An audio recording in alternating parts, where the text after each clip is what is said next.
Alright guys, तो finally mysterious disappearances का new episode इधर आ चुका है और अभी भी एपिसोड आया और मैं जल्द से जल्द ये वीडियो डालने की कोशिश करूंगा चैनल पे। तो सबसे पहले तो लाइक कर दो और सब्सक्राइब कर लो अगर चैनल पे नए हो तो, ठीक है। अब बाकी बातें वीडियो के एंड में कर लेंगे और अभी के लिए ये वीडियो शुरू कर लेते हैं।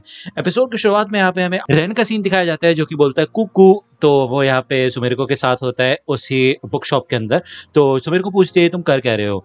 रेन बताता है क्या तुम जानती हो कि यूरोप में कहा जाता है कि जितनी बार तुम एक कुकू को रोते हुए सुनोगे उससे पता चलता है कि कितने साल बचे हैं तुम्हारी शादी को। तो सुमेरिको कहते हैं वाह क्या बात है यार, मैंने अभी तक 3 बार सुना है, इसका मतलब ये है कि मेरी 3 साल में शादी हो जाएगी। तो इसके बाद 2 बार और कुकू कुकू बोलता है, जिसके बाद सुमेरिको समझ जाते हैं कि यार वो उसकी टांग खींच रहा है। इसके अलावा आपको याद होगा लास्ट एपिसोड के अंदर वो जो उमाने नाम की बंदी थी उसके बारे में ये लोग बात करते हैं कि अब वो ठीक है और होप सो कि आगे ऐसा कुछ ना हो। लेकिन तभी उमाने इस बुक शॉप के अंदर आती है इन लोगों से मिलने के लिए और वो यही कहती है कि अब वो बुलिंग को लेके किसी और वे में सोचना शुरू करेगी। वो अपनी तरफ से एफर्ट्स डालेगी कि लोग बुलिंग ना करें एक दूसरे को, ठीक है। यहाँ हमें दिखाया जाता है कि उसके जो सींग होते हैं वो दिख रहे होते हैं इन दोनों को, लेकिन ये दोनों उसके ऊपर कोई ज्यादा बात नहीं करते।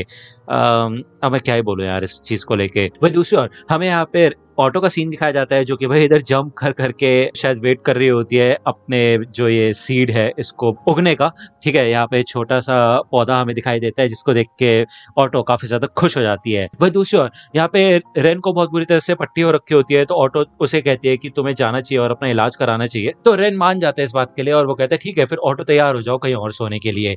तो दूसरी ओर हमें यहाँ पे सुमेरिको का सीन दिखाया जाता है। यहाँ पे साकुरा व्यूइंग सीजन चल रहा होता है और यार जापान में साकुरा का जो सीजन होता है चेरी ब्लॉसम का उसको झड़ता हुआ देख के मतलब काफी लोगों को अच्छा फील होता है। तो उसके लिए प्रॉपर ये सीजन मनाया जाता है जहाँ पे लोग ऑब्जर्व करते हैं इस सीन को। तो इसी वजह से सुमेरिको डिसाइड करती है कि वो थोड़ा अल्कोहल वगैरह लेके आएगी और अपना मतलब एंजॉय करेगी यहाँ पे बैठ के काम करते करते। बहुत अच्छा फील होगा, है कि नहीं। जब वो अपने रूम से बाहर निकलती है तो यहाँ पे एक काली बिल्ली बैठी हुई होती है, उसको इग्नोर करके सुमेरिको यहाँ से जाती है।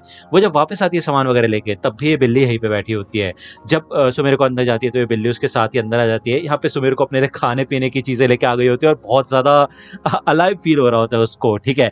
यहाँ पे वो खाती है और वो देखती है कि उसका खाना ये बिल्ली चुरा लेती है और खाने लग जाती है, जिसको वो थोड़ा बहुत गुस्सा करती है, लेकिन अब वो कर भी क्या सकती है, ठीक है।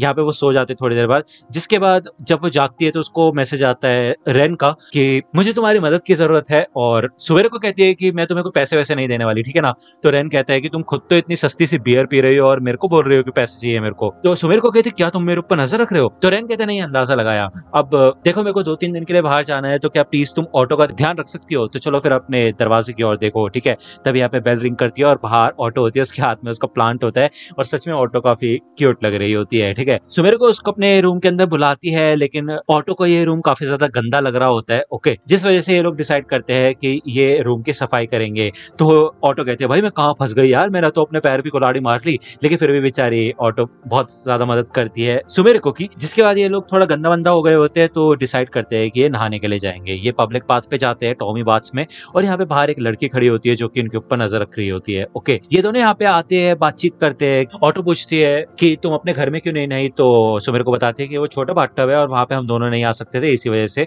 जिसके बाद ये दोनों स्टीम बाथ में आते हैं और ऑटो को सुमेरिको की चेस्ट से काफी जेलस फील हो रहा होता है, जिस वजह से वो भाई एक पंच तैयार करती है और उसकी चेस्ट भी देके मारती है जिसके बाद ये दोनों तैयार होते हैं यहाँ से निकलने के लिए, ओके, और जाते हैं कुछ खाने के लिए। अब वो लड़की जो होती है जो पहले इनका इंतजार कर रही थी वो सोचती है कि ओचैन का जो अंडरवेयर है वो उसकी बैकपैक में होगा और पता नहीं वो क्यों उसकी कच्छियों के पीछे पड़ी हुई है।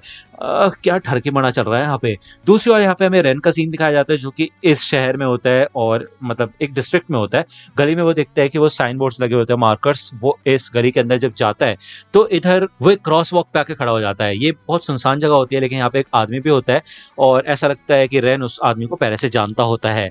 वो इस आदमी के लिए कुछ सिगरेट्स वगैरह भी लेके आया होता है। ये आदमी भी रेन को पहचान जाता है और वो कहता है कि तुम्हें यहाँ पे नहीं आना चाहिए, तुम्हें पता है ना।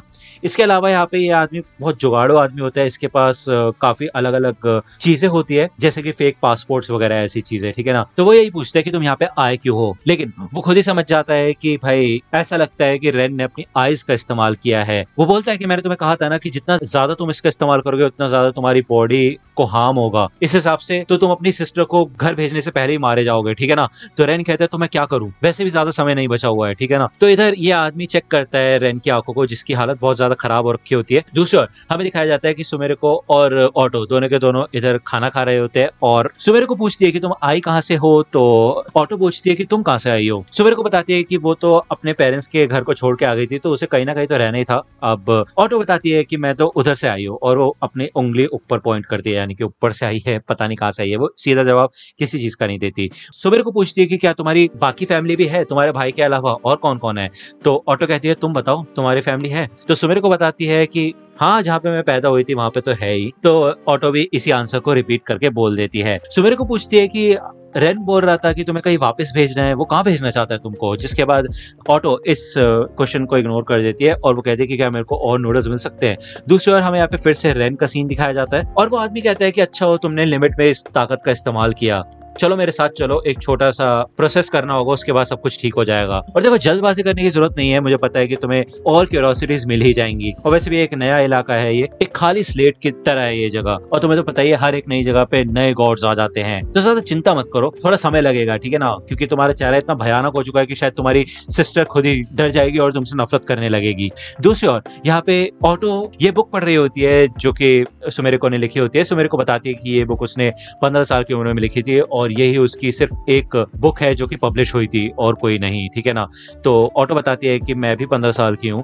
तो उसके बाद यहाँ पे ऑटो सो जाती है थोड़ी देर बाद और सुमेरिको भी सो जाती है। ऑटो को यहाँ पे अजीब सा सपना आता है और वो रेन का नाम लेके जागती है। जब वो जागती है तो इधर सुमेरिको नहीं होती और टेबल पे वही छोटे से क्रैकर्स रखे होते हैं जो कि उसने सुमेरिको को बाथरूम में दिए थे जब उसने स्कूल में बंद कर दिया था उसको। सुमेरिको इधर वापस आ जाती है और वो कहती है तुमने अभी तक खाया नहीं है। तो ऑटो कहती है यार मेरे को स्कूल जाना है, इतने से मेरा काम नहीं बनेगा। उसके पेट में गुड़गुड़ हो रही होती है तो सुमेरिको कहती है यार चिंता मत करो यार, मैं तुम्हारे लिए नाश्ता लेके आई हूँ। देखो ये दोनों बैठ के यहाँ पे नाश्ता करते हैं और सुमेरिको डिसाइड करती है कि वो भी ऑटो के साथ उसके स्कूल में जाएगी, क्योंकि ऑब्वियस सी बात है पहले तो इनका ये मिशन था क्यूरियोसिटीज ढूंढने वाला, लेकिन अब वो फिर से हाई स्कूल में जाके हाई स्कूल वाली लड़कियों की जिंदगी जीना चाहती है, ठीक है। तो यार ये एपिसोड यहीं पे खत्म होता है। नेक्स्ट एपिसोड आएगा नेक्स्ट वीक और मुझे पता है अभी थोड़ी देर में विंड ब्रेकर का भी एपिसोड आ जाएगा। वैसे 10 बजे का अराउंड आ जाता था, अभी तक नहीं आया है, अभी तकरीबन 11 बज रहे हैं, ठीक है, जब मैं ये वीडियो का वॉइस ओवर खत्म करने वाला हूँ। ओके, तो यार ये वाली वीडियो तो मैं आपको जल्द से जल्द देने की कोशिश करूंगा। अगर मैं रात में जाग पाया तो मैं विंड ब्रेकर की वीडियो भी रात में ही बना दूंगा,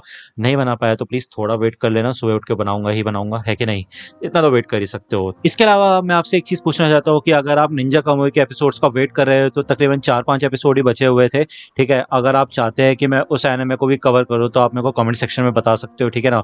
अगर आप बताओगे तभी मैं उसके ऊपर कोई एक्शन लूंगा, नहीं तो फिर मैं समझ जाऊंगा कि यार ज्यादातर लोगों को उसका वेट नहीं है।